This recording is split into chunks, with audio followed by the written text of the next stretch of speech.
நாம் வாழும் இந்த காலம் ஒரு யுகம் அல்ல, ஒரு சோதனை. பொய், அநீதி, அகந்தை, இதற்கெல்லாம் ஒரு பெயர் உண்டு, கலியுகம். இந்த யுகத்தில் தர்மம் காணாமல் போனது பணம்தான் கடவுள். உண்மை ஒரு குற்றம்.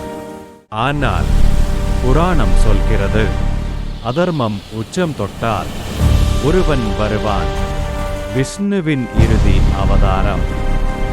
அவர்தான் கல்கி. இது பழிவாங்கல் இல்லை, இது நீதியின் ஆரம்பம்.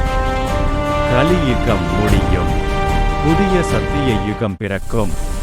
ஒவ்வொரு இருளுக்கும் ஒரு முடிவுண்டு. கலியுகம் முடியும் போதுதான் ஒளி பிறக்கும். இந்த முடிவு ஒரு ஆரம்பம்.